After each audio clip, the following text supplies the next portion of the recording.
বাংলাদেশের আলেমদের উস্তাদ মাথার তাজ আল্লামা শাহ আহমেদ শফি রহমতুল্লাহ আলাইহি যতদিন পর্যন্ত কোরআন পড়েছিলেন এদেশে তার কোনো শত্রু ছিল না। না আন্দাজ বলেন তো, কেউ ছিল ওনারকে চিনত না। দ্বিতীয় নম্বরে যতদিনই কোরআন পড়েছে আর বুঝেছে, কোরআন বুঝেনি তা না, পুরা কোরআন শরীফ উনি বুঝতেন, ততদিনও কোন শত্রু আমরা এদেশে পাইনি। বিশ্বে ওনাকে কেউ শত্রু মনেও করতো না। তিন নম্বরে যতদিন কোরআনে কারিম নিজে আমল করেছে বাস্তব প্র্যাকটিক্যাল জীবনে যতটুকু পারে, শত্রু পাইনি। যখনই 4 নাম্বারটা বলেছে না এটা আমি মানুষকে মানাতে চাই, এর ভেতরে আছে ওয়াল্লাযীনা ইউযুনা রাসূলাল্লাহি লাহুম আযাবুন আলীম। সূরা তাওবা 10 নম্বর পারা 15 নম্বর পৃষ্ঠা 15 নম্বর লাইনের 61 নম্বর আয়াতের শেষের দিকে আছে আল্লাহ পাক বলেন, পৃথিবীতে যারা রাসূলকে কষ্ট দিচ্ছে ভবিষ্যতেও দেবে, এদের জন্য যন্ত্রণাদায়ক আযাব আমি আল্লাহ রেডি করছি। বলেন নাউযুবিল্লাহ।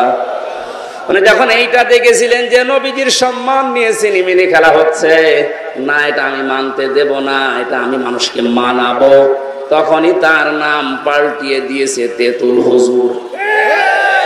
নাম কি তেতুল হুজুর? কি সুন্দর নাম দেখেন না, শাহ আহমেদ শফি, নামই পাল্টিয়ে গেছে। নবীজির হাদিসের দ্বিতীয় পয়েন্টে কিন্তু এইটাই ছিল, কোরআন যদি এই 4টা শর্ত অনুযায়ী আপনি পড়তে পারেন, ফাস্তাযহারাহু, এবং কোরআনকে যদি ইজহার করা, স্পষ্ট করা, বিজয় করার জন্য আপনি চিন্তা ভাবনা থাকে, আপনার কর্ম থাকে, তাহলে হালালকে হালাল আপনি মানতে পারবেন আর হারামকে হারাম মেনে চলতে পারবেন। এই জন্য মাঝখানে দেখবেন ফা আছে। বালাগাত মান্তিকের কায়দায় ফাটা প্রায় 9টা অর্থে ব্যবহার হয়। ফা শব্দটা যেখানে সেখানে আন্দাজে দেওয়া হয় না, আগে দেখা হয় পরে দেখা হয়। দেখতে পাওয়া যায় যে আগের শর্তগুলো যদি কেউ মেনে নিতে পারে সত্যি সত্যি, তখন ব্যাখ্যা দেওয়ার জন্য মাঝখানে ফা লাগানো হয়। নবীজির প্রতিটা শব্দ গবেষণামূলক, এমনিতে ফা না দিলে অর্থ হয়ে যেত। আপনি যত আলেম আছে জিজ্ঞাসা করেন তো, ফা হাল্লা হালালাহু কেন দেওয়া লাগবে? শব্দ তো প্রথমে ফাস্তাযহারাহু। যারা কোরআনকে ইজহার করাবে, দাঁড় করাবে, বিজয় করার চিন্তা ভাবনা করবে, তাহলে তার হালালকে হালাল, হারামকে হারাম মানতে পারবে। যদি কোরআন প্রতিষ্ঠিত না থাকে, বিজয় না থাকে, সেখানে হালালকে হালাল জানার পরও অনেকে ইচ্ছা করলেও মানতে পারে না। এই কথা বলেন না কেন? এই যে পুলিশ ভাইরা দাঁড়িয়ে আছে, এ কোরআন যতদিন পর্যন্ত দেশে বিজয় না হবে, কায়েম না হবে, ওনারা যত ইমানদার দাবি করুক, ইচ্ছা করলেও হারামকে হারাম জানার পরও ছেড়ে দিতে পারছে না। আমার যে গাড়িটা এসেছে কুষ্টিয়া থেকে, এখান থেকে প্রায় 450 কিলো পথ আপনারা ছেড়ে দিলে, আমি যদি কুষ্টিয়ায় যাই কমপক্ষে 4 থেকে 5 জায়গায় ওনারা বলবো হুজুর দোয়া চাই। বললাম তো দোয়া তো কাহারুল থেকে করে আসলাম না, যে দোয়া নিয়ে এসেছেন ওই দোয়া দিয়ে যান। এখন যদি 4-5 জায়গায় যদি শুধু দোয়া দিতে দিতে যায়, এখন দোষ আপনি ওনাদের না, কখনো ওনাদের দোষ নেই। এখান থেকে একেবারে উপর পর্যন্ত আল্লাহর ওলি যারা বসে আছে, এখন যদি বলেন ইনারা না ইচ্ছা করলেও পারবে না, এটা কিন্তু জানে যে এটা হারাম। কারণ কোন মানুষের জিনিস না বলে খাওয়া, না বলে নেওয়া, এর নাম চুরি। এর নাম কি? আর কারো মন থেকে কোন জিনিস যদি দিতে না চায়, জোর করে নেওয়া হারাম। আমি তো এমনি এমনি দোয়া দিয়ে দিয়েছি নাকি? এখানে কোরআন যদি ইজহার না থাকে, কায়েম না থাকে, আপনি ইচ্ছা করলেও হারামকে হারাম জানার পরও ছেড়ে দিতে পারবেন না। আপনাকে বাধ্য করবে ওই পরিবেশ। হালালকে হালাল জানার পরও আপনি মানতে পারবেন না, এমন এমন পরিবেশ তৈরি হবে, আপনি ইচ্ছা করলেও হালাল জানার পরও ধরতে পারবেন না, ছেড়ে দেওয়া লাগবে। নবীজির শব্দটা চয়ন দেখেছেন যারা কোরআন পড়ে আর কোরআনকে প্রতিষ্ঠিত করা, দাঁড় করা, বিজয় করার চিন্তা ভাবনা করে দুনিয়ায়। তারা হালালকে হালাল জেনে মানতে পারে, হারামকে হারাম জেনে মানতে পারে। আল্লাহ পাক যেন তাকে জান্নাতে প্রবেশ করিয়েই দিয়েছে, করাবে তা না। আদখালাহুল্লাহুল জান্নাহ। তাহলে আজকে থেকে যদি জান্নাতে যেতে চায়, হাদিসের উপরে আমল করার দরকার নেই। এর পরবর্তী শব্দ তো আরো শক্ত, আরো সুসংবাদপূর্ণ শব্দ। অসাফাহু ফি আশারাতিন মিন আহলি বাইতিহি কুল্লুহুম ক্বাদ ওয়াজাবাত লাহুন নার। নবীজি বলেন তাকে তার পরিবারস্থ 10 জনের ব্যাপারে আল্লাহ সুপারিশ করার ক্ষমতা দেবেন, যাদের জন্য জাহান্নামে যাওয়া ওয়াজিব হয়ে গিয়েছিল। এ বিশাল সুসংবাদ আল্লাহ তাদেরকে দেবেন। এই হাদিসের 4টা পয়েন্টে যারা দুনিয়ায় মেনে চলবে, আল্লাহ আমি সহ প্রত্যেককে প্র্যাকটিক্যাল লাইফে মেনে চলার তৌফিক ভিক্ষা দাও, বলেন আমিন। দরুদ আর সালাম পড়ে আমরা আরম্ভ করছি। আজকে আমার আলোচনার বিষয় কিয়ামতের ভয়াবহতা। কি বললাম?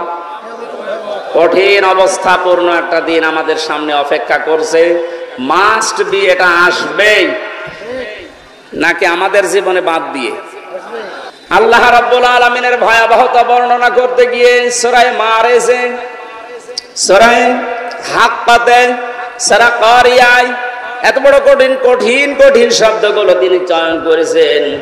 ওয়ালা ইয়াসালু হামিমুন হামিমাই ইউবাসসারুনহুম ইয়াওয়াদ্দুল মুজরিমু লাউ ইফতাদি মিন আযাবি ইয়াউমিযিন বিবানি।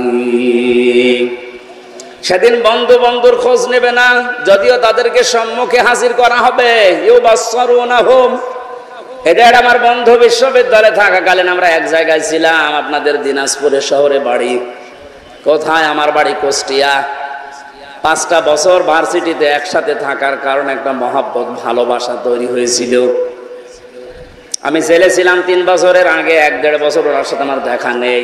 5 বছর পরে গতকাল রাতে দেখা। এই সময়ে আমার যতটুকু মনে হচ্ছে 5 বছর পরে সঙ্গে সঙ্গে আমার বাড়ি নিয়ে গেছে। সারা রাত বাড়িতে ছিলাম। যদি বলতাম ভাই আজকে সময় নেই, অন্যদিন আসবো, আমার ছেড়ে দিত। এই কথা বলছেন না কেন? আল্লাহ রাব্বুল আলামিন প্রথমে বন্ধুর এই শব্দটাই লাগিয়েছেন। ওয়ালা ইয়াসআলু হামিমুন হামিমা। মানুষ বন্ধুর সাথে 10, 15, 20 বছর পরে দেখা হলে একটা আলাদা আবেগ কাজ করে।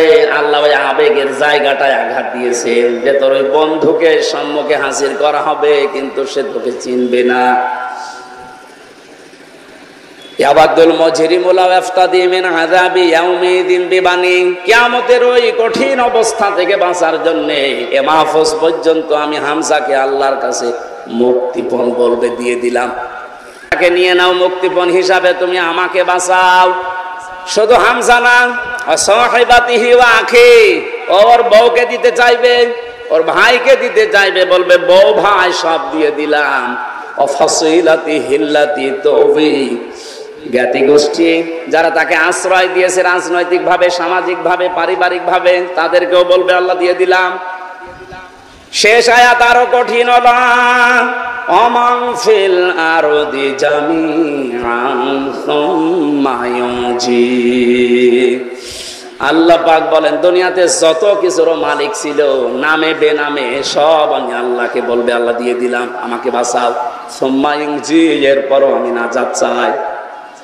আল্লাহর পরের শব্দটা এত ভয়ঙ্কর শব্দ লাগিয়েছেন, কাল্লা, কখনোই হবে না, কখনো না।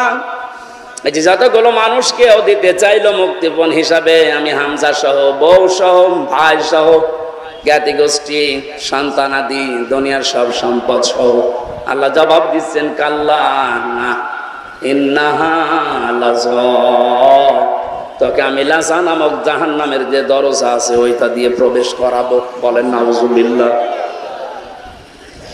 জাহান্নামের যে বিশাল কঠিন কঠিন দরজা আছে তার ভেতরে লাযা একটা, খুব ভয়ঙ্কর দরজা এটা।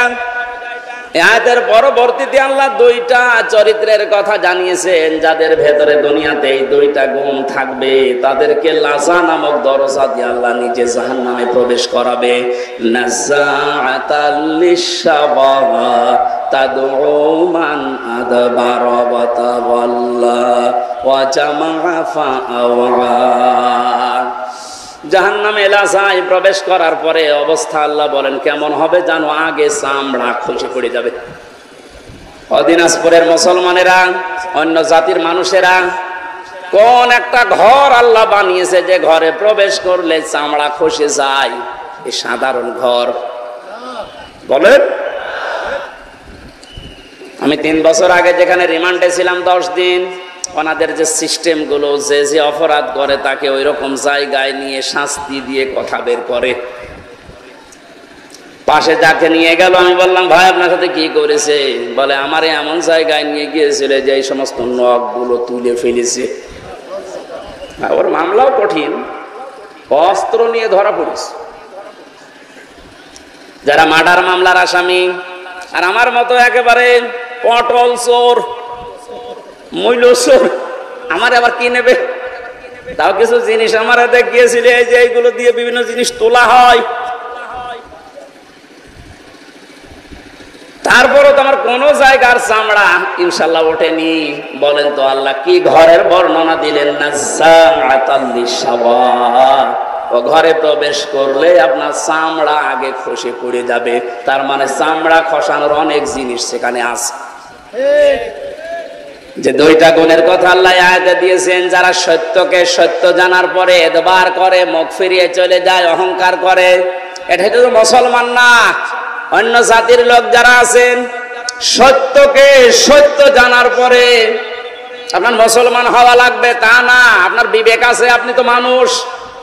সত্যকে সত্য জানার পরে কোন মানুষ যদি এতবার করে, মুখ ফিরিয়ে চলে যায়, অহংকার করে, আর দুনিয়াতেও জামাআ ফাওয়া, সম্পদ আদি জমা করে রাখে আর বারবার সংরক্ষণ করার চেষ্টা চালায়, এই 2টা গুণ চরিত্র যাদের ভেতরে আছে, আমার আল্লাহ তাদেরকে লাজা দিয়ে প্রবেশ করাবে। বলেন নাউজুবিল্লাহ। এর আগে যে ময়দানে মাহশারের যে বিশাল বর্ণনার কথা আছে, সন্তান পেট ফেটে বের হয়ে যাবে, শিশু বাচ্চার কথা, দুধের কথাও মনে থাকবে না, মানুষের মাদের মতো ঘোরাফেরা করবে।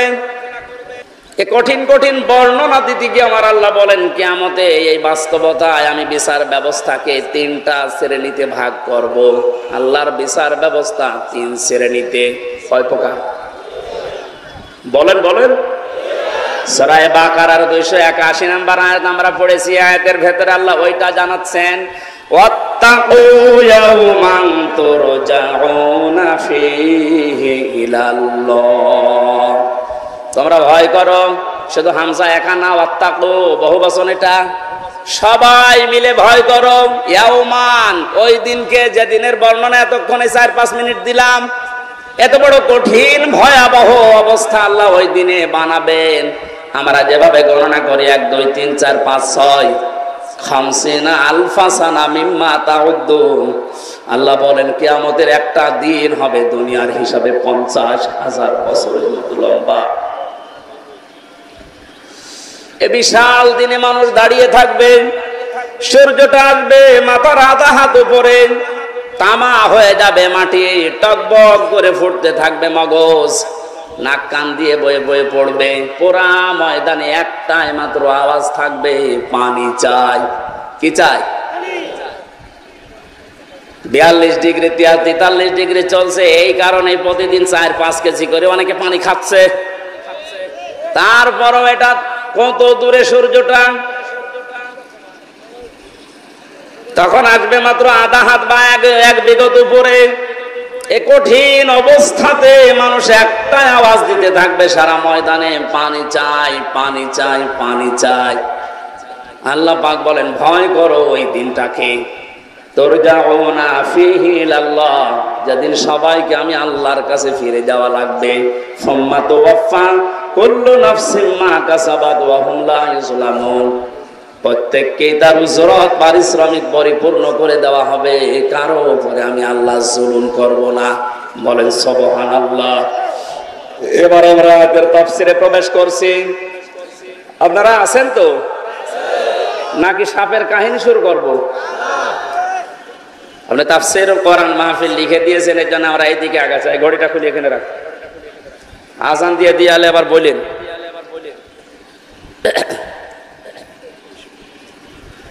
যেদিনের বিচার ব্যবস্থার কথা এবার বলছিলাম, তিনটা শ্রেণীতে পেয়েছি ইবনে কাসির তাফসিরে।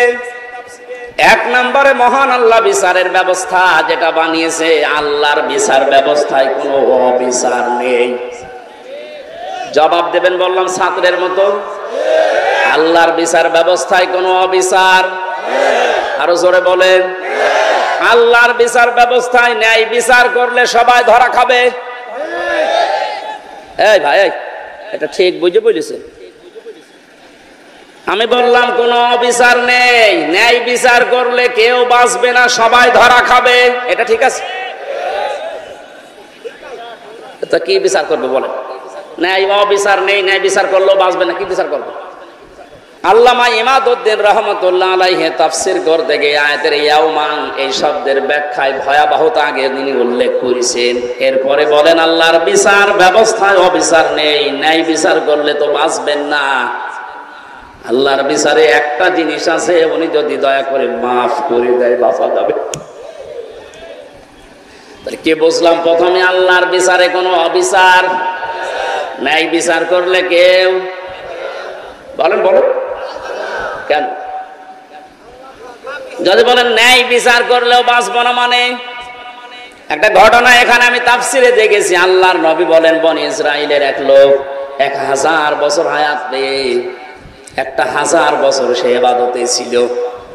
দিনের বেলা রোজা রাখা অবস্থায় জিহাদের ময়দানে কাটাতো, আর রাতের বেলা সেজদা দিয়ে তাহাজ্জুদের নামাজে। একদিন মনে মনে ভাবতেছে, আমার যে ইবাদত, আমি জান্নাত পেয়ে যাব, আল্লাহর দয়া লাগবে না। আল্লাহ রাব্বুল আলামিন তাকে ঘুমের ভেতর একটা স্বপ্ন দেখিয়েছে। ঘুমের ভেতর এসে দেখছে কিয়ামত কায়েম হয়ে গেছে। মহান আল্লাহ তাকে বিচার করার জন্য ডাক দিয়ে বলছে, বান্দা যা, জান্নাতে চলে যা। লোকটা মনে মনে চিন্তা করে, আমি এত বছর ইবাদত করলাম, আল্লাহ আমাকে একটু থ্যাংক ইউ, ধন্যবাদ, স্বাগতম, শুভেচ্ছা কিছুই দিল না, খালি বলছে যা, জান্নাতে চলে যা। একটা কথা হইল, আমি যা করেছি আমার এইটা নিয়েই তো আমি জান্নাত পেতে পারি। আল্লাহ তার মনের অবস্থা বুঝতে পেরে ডাক দিয়ে বলে, বান্দা, ফেরেশতারা একে নিয়ে জাহান্নামে যে জায়গায় গরম ওঠে ওই জায়গাতে একটু ঘুরিয়ে নিয়ে আয়। ওখান থেকে ঘোরাচ্ছিল, হঠাৎ করে দেখে পানির পিপাসায় তার কলিজা ফেটে যায়। বলে, ফেরেশতারা আমার একটু পানির ব্যবস্থা করে দাও। ফেরেশতারা বলছে, এখানে ফ্রি পানি পাওয়া যাবে না, পানি পেতে হলে তোমার ইবাদতের কিছু আমাদের দেওয়া লাগবে। যা করেছে এতদিন অর্ধেক দাও। জীবন বাঁচে না, ইবাদত করবো কি, দিয়ে দিলাম অর্ধেক। পানি খাওয়ার পরে দেখবেন মানুষের প্রসাবের চাপ দেয়। পানি খেয়েই বলছে আমি প্রসাব করব। এখানে প্রসাব যেখানে সেখানে করা যাবে না, ব্যবস্থা আমরা করে দিতে পারি, বাকি যা আছে ইবাদত ওইটাও দিয়ে দেওয়া লাগবে। বলে, আমার এদিকে সহ্যের বাইরে চলে যায়, করব কি, ওটা যা দিয়ে দিলাম। আমার আল্লাহ এবার ডাক দিয়ে বলে, বান্দা, 1 গ্লাস পানি ভেতরে ঢোকাইলে আর 1 গ্লাস বের করে ফেলে দিলে, এতটুকুর কারণে 1000 বছরের যা ছিল পুঁজি সব দিয়ে দিয়েছো। 1000 বছরে কত গ্লাস পানি পান করেছো বলো? প্রতিটি গ্লাসে 1000 বছরের ইবাদত না দিয়ে তোরে আমার জান্নাতে আর দেব না। দিনাজপুরবাসী আমরা কেউ বাঁচবো না আল্লাহ ন্যায় বিচার করলে। একটা মাত্র পথ আছে, আল্লাহ পাক যদি বলে যা, আমি তোরে মাফ করে দিলাম। এই জন্য কাবা শরীফ যারা তাওয়াফ করে, আমি কয়েকদিন আগে এসেছি, 6ষ্ঠ চক্করে মানুষ একটা দোয়া আল্লাহকে শোনায়, আল্লাহুম্মা ইন্না আলাইয়া হুকুকান ফীমা বাইনি ওয়া বাইনিকা। কাবা সামনে নিয়ে বলছে, রব্বুল আলামিন, তুমি আমার মালিক, আমি তোমার গোলাম। তুমি মালিক হিসাবে আমাকে যা দেওয়ার দুনিয়ায় সব দিয়েছো। আমাকে নেই থেকে তুমি হামজা বানিয়েছো। আমি তো উল্লেখ করার মতো 33 বছর আগে কিছুই ছিলাম না। 33 বছর আগে আমার মায়ের বিয়ে হয়েছে, 34 বছর আগে। এই 33 বছর আগে বলেন তো হামজা নামে দুনিয়ায় আমার কোনো অস্তিত্ব ছিল? বলেন বলেন। বাবা মায়ের বিছানায় ছিল, এই জন্য ওখান থেকে আমার আল্লাহ 4 4 8টা জিনিস বানিয়েছিল। বিজ্ঞান আজ প্রমাণ করছে ফালে ইয়ানজুরিল ইনসানু মিম্মা খুলিকা মিম্মা দাফিকিন ইয়াখরুজু মিন বাইনিস সালবি ওয়াত তারাইব। আল্লাহ পাক বলেন, নজর করে না মানুষকে তার জন্মের দিকে, কি জিনিস দিয়ে আমি আল্লাহ তারে বানালাম। বাবার স্ফলিঙ্গ দিয়ে দ্রুত গতিতে যে পানিটা বের হয়ে চলে আসে, এখান থেকে 40,000 মানুষ তৈরি হওয়ার ক্ষমতা ওই বীর্যের ভেতরে থাকে। এগুলো যেতে থাকে মায়ের রেহেমের ভেতরে, জরায়ুর দেয়ালের সাথে ধাক্কা লেগে হয়তো অনেকে পড়ে যায়, শেষ পর্যন্ত যেতে পারে না। আমি আল্লাহ দয়া করে তোকে ওখানে পাশ করিয়ে হামজা বানানোর জন্য পৌঁছিয়ে দিয়েছি। ওখানে যাবার পরে মায়ের যে নাপাক পানিটার থলি ছিল, ওইটা দিয়ে বাবার এইটা দিয়ে আল্লাহ 4-8টা জিনিস বানান। চুল, রগ, হাড় আর পর্দা, রক্ত, গোশত, চর্বি আর চামড়া। বিজ্ঞান এখন কম্পিউটারে দেখতে পাচ্ছে 8টা জিনিস হলে মানুষ হয় না। মানুষ পরিপূর্ণ রূপ দিতে হলে 13টা জিনিস লাগে। কয়টা? আল্লাহ যে রব নাম নিয়েছেন, কুল আউযু বিরাব্বিন নাস পড়েছিলেন, হযরত ওমরের পড়তে দেরি হতো এই কারণে যে আমি মানুষের রবের কাছে আশ্রয় চাই। রব মানে প্রতিপালক, লালন পালনকারী। চাওয়ার আগে যিনি জিনিস দিতে পারে, আরবিতে তার নাম রব। তার নাম কি? আমার আল্লাহ আমাকে চাওয়ার আগে মায়ের পেটের ভেতরে 5টা জিনিস দিয়েছিলেন: শ্রবণ শক্তি, দর্শন শক্তি, বাক শক্তি, আকেল শক্তি আর ঘ্রাণ শক্তি। সার সহ যারাই বসে আছে একটু হেফাজত করে বলেন তো নিজে, হ্যাঁ একটু চিন্তা করে, যদি আল্লাহ একটাও কম দিত আপনি পরিপূর্ণ এ মাস্টার হয়ে আসতে পারতেন। আল্লাহ যদি আপনাকে এই দর্শন শক্তি না দিত, সূরা নাহালের 14 নম্বর পারা, 14 নম্বর পৃষ্ঠার 14 নম্বর লাইনের 78 নম্বর আয়াতে আছে, এটা মাঝের অংশে, ওয়াজাআলা লাকুমুস সামআ ওয়াল আবসারা ওয়াল আফইদা ইলা আখির আয়াত।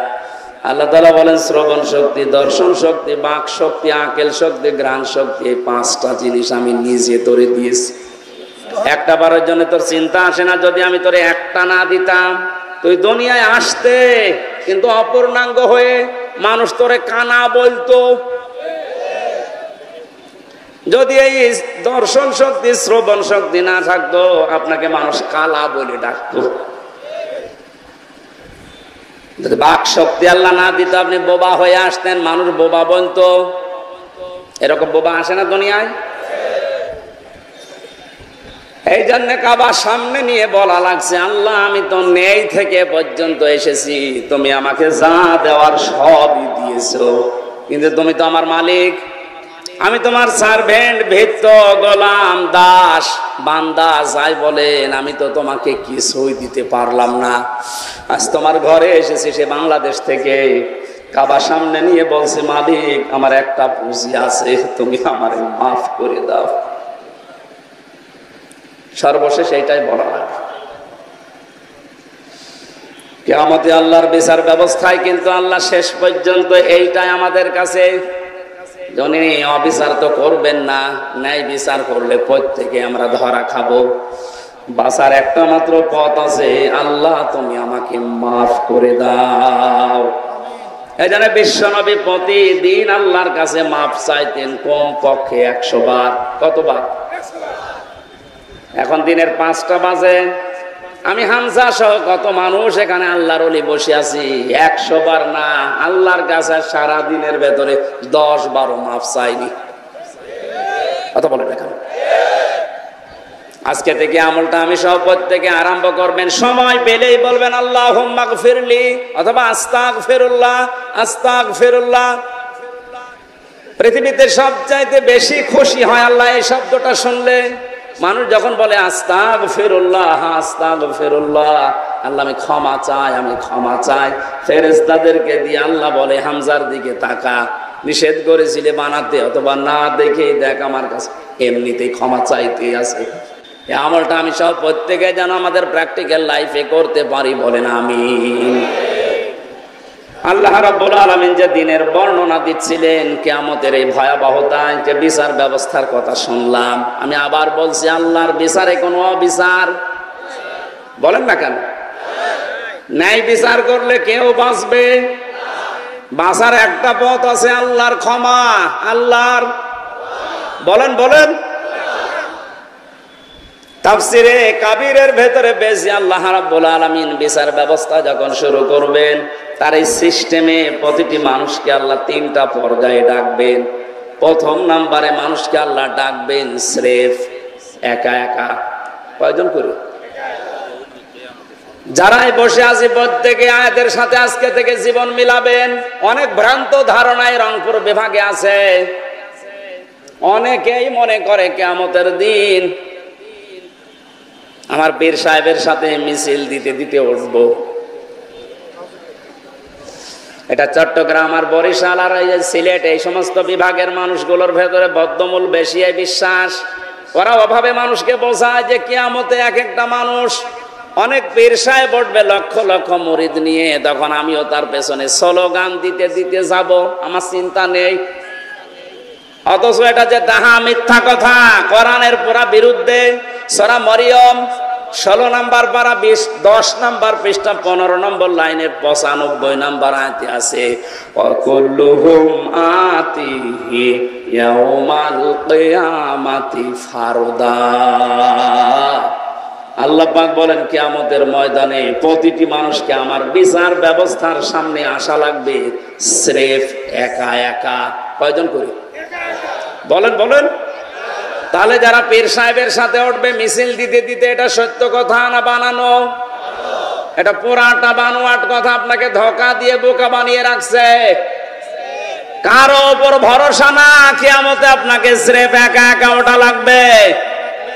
আপনি এবার নিজে ভাবেন, আপনি যখন উঠবেন একা একা, এমন কি তৈরি করে গেলেন দুনিয়ায় যে আপনি জবাব দিতে পারবেন? বলেন। সেদিন একটা কনফারেন্স দেখছিলাম, বিচারক একটা ছোট্ট বাচ্চাকে, 11 বছর বয়সের অন্ধ কোরআনের হাফেজ, তাকে ডাক দিয়ে বলছে, তুমি যে ফার্স্ট হলে আজকে, অথচ তোমার চোখ নেই, তুমি অন্ধ মানুষ, আল্লাহর বিরুদ্ধে তোমার কোন নালিশ আছে? ছেলেটা বলছে, বিচারক আমার কোন নালিশ আল্লাহর প্রতি নেই, আমি আরো খুশি। তুমি খুশি মানে? খুশি আমি এই কারণে, কিয়ামতে যখন আল্লাহ বিচারের জন্য প্রত্যেকটি মানুষকে ওয়াকুল্লুহুম আতিহি ইয়াউমাল কিয়ামাতি ফারদা একা একা ডাকবে, আমি আল্লাহর সামনে যখন একা দাঁড়িয়ে যাব স্রেফ, আমার বিভিন্ন নিয়ামতের প্রশ্ন আমাকে জিজ্ঞাসা করবে। শেষ পর্যায়ে আল্লাহকে আমি হয়তো বলতে পারবো, মাবুদ তুমি তো আমাকে চোখ দাওনি, দুনিয়ায় অন্যান্য নিয়ামতের হিসাব আমাকে প্রথমে জিজ্ঞাসা করো না, চোখেরটা জিজ্ঞাসা করো, এইটা দিয়ে শুরু করো। প্রথমটা জিজ্ঞাসা করলে আমি বলবো, আল্লাহ আমি চোখে দেখি নাই, এই ওসিলাই হলেও দয়া করে বাকিটা আর জিজ্ঞাসা না করি, মাফ করে দাও। আরে ভাই, ওর তো চোখ ছিল না, ওটা একটা কিছু নিয়ে যেতে পারছে, আপনার কি নেই?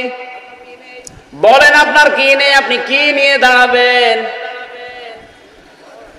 আমি একা একা থাকলে মাঝে মাঝে আমার মনে হয়, আল্লাহ পাক যদি বিচারের এই প্রথম পর্যায়ে বলে, হামজা 2024 সালের মার্চ মাসের 31 তারিখ পর্যন্ত তোরে মাফ করে দিলাম, শুধু এপ্রিলের 1 থেকে এই 27 তারিখ পর্যন্ত জবাব দিয়ে তুমি জান্নাতে চলে যা। আমার তো মনে হয় 27 দিনে জবাব দেওয়াও ঠিকঠাক মতো আমার দ্বারা সম্ভব না। আপনারা পারবেন না? আপনারা পারবেন।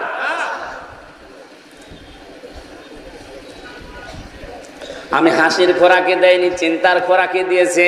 বড় কঠিন অবস্থা। আল্লাহ এমনি ভয় করতে বলে না এই দিনকে।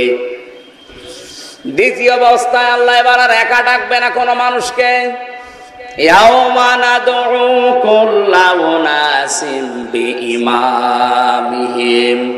সূরা বানী ইসরাঈল 15 নম্বর পারা 8 নম্বর পৃষ্ঠার 3 নম্বর লাইনের 71 নম্বর আয়াত। এটা তাফসিরে ফি জিলালিল কোরআনে পাবেন। সাইয়্যিদ কুতুব রাহমাতুল্লাহ আলাইহি লিখেছেন, কিয়ামতে এবার আল্লাহ প্রতিটি মানুষকে ডাকবে তার নেতার সাথে। কার সাথে? দিনাজপুরের মানুষেরা কোন ধান্দায় আছেন আমি জানি না, কিয়ামতে কিন্তু আপনাকে আল্লাহ নেতা সহ ডাকবে দ্বিতীয় নম্বরে। আপনার বিবেকে কি বলে? যে নেতার পেছনে আছেন, ওকে যদি আগে ডাকে এরপরে আপনাকে ডাকবে, আপনার মনে কি বলে? ওই লোকটাকে ডাকলে ওর যা সিরাত, ওর যা কর্মজীবন বাস্তব অবস্থা, ওরে আল্লাহ মাফ করবে, আপনার মনে হয়? বলছেন না, এখনই ধরা খাবে। ওর প্র্যাকটিক্যাল লাইফ দেখে যদি আপনার এখনই মনে হয় যে না আমি যার পেছনে আছি ওরে মাফ করার কথা না, কারণ ওর যা চরিত্র আমি তো জানি, তাহলে ওর পেছনে কিয়ামতে আমারে আল্লাহ ডাকবে, ওরে মাফ না করলে আমার তো মাফই নেই। এখনো বিবেকের দরজায় যাদের তালা লাগানো আছে, আমি নিচে নামতে পারলাম না, বাকিটা আপনার বিবেকের ব্যাপার। এরপরেও যদি কারো বিবেক না খোলে, আমার মনে হয় এর বিবেকের উপরে কুকুরে প্রসাব করেছে।